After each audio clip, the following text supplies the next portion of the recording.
দরুদ এত বড় ইবাদত, একবার দরুদ পড়লে আল্লাহ তাআলা 10টা রহমত দেন, 10টা গুনাহ মাফ করেন, 10টা মর্যাদা বাড়িয়ে দেন।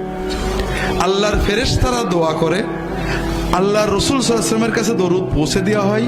পৌঁছানোর সময় আমার নাম, আমার বাবার নাম বলা হয়। এরপরে নবীজি সাল্লাল্লাহু আলাইহি ওয়াসাল্লাম নিজে দোয়া করেন, সালাম দিলে সালামের জবাব দিয়ে দেন। যে বেশি বেশি দরুদ পড়বে আল্লাহ তাআলা তার আরো কিছু মর্যাদা দেবেন। 1 নম্বর, তার দুনিয়ার টেনশন, মনের কষ্ট দূর করে দেবেন। 2 নম্বর, তার দোয়া কবুল করবেন। 3 নম্বর, আখিরাতে সে রাসূলুল্লাহ সাল্লাল্লাহু আলাইহি ওয়াসাল্লামের শাফাআত পর বেশি যোগ্যতা অর্জন করবে। তাহলে আমরা দরুদ পড়লাম, একবারই পড়ি। এখন কথা হলো কোন দরুদ পড়বো, ঠিক না? এটাও তো মুসলমানদের ঝগড়ার একটা বড় বিষয়। মুসলমানরা নামাজ রোজা নিয়ে ঝগড়া করে না, হালাল খাওয়া নিয়েও ঝগড়া করে না, কারণ এগুলো আল্লাহ কোরআনে বেশি বলেছেন। আর যেগুলো আল্লাহ কোরআনে বলেননি, রাসূলুল্লাহ সাল্লাল্লাহু আলাইহি ওয়াসাল্লাম মোটে বলেননি, এইগুলো নিয়ে ঝগড়া করে। দরুদ আল্লাহর ইবাদত, ঠিক না ভাই? তবে এটা আল্লাহর কাছে চাওয়া।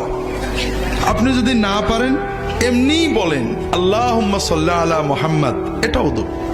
আল্লাহুম্মা সাল্লি আলা মুহাম্মাদিন ওয়া আলিহি ওয়া সাল্লিম, এটাও দরুদ এবং সালাম।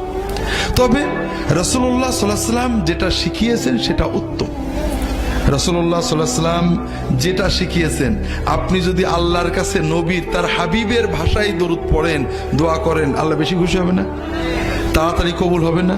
হ্যাঁ, এই জন্য রাসূলুল্লাহ সাল্লাল্লাহু আলাইহি ওয়াসাল্লাম আমাদেরকে দরুদ ইব্রাহিমী শিখিয়েছেন, নামাজে আমরা যেটা পড়ি। এছাড়াও ছোট ছোট দরুদ আছে, আমার রাহে বিলায়াতে অনেকগুলো দরুদের সুন্নত দরুদ আছে, পড়তে পারেন। যে কোনো দরুদ আপনি একবার পড়লেন, এখনো শেষ হয়নি, আপনি আল্লাহর জিকির করলেন, আজানের সাথে নবীর দরুদ পড়লেন। রাসূলুল্লাহ সাল্লাল্লাহু আলাইহি ওয়াসাল্লাম বলছেন, তুম্মা সাল্লু আলাইয়া, তোমরা আমার উপরে আজানের পরে দরুদ পড়বে।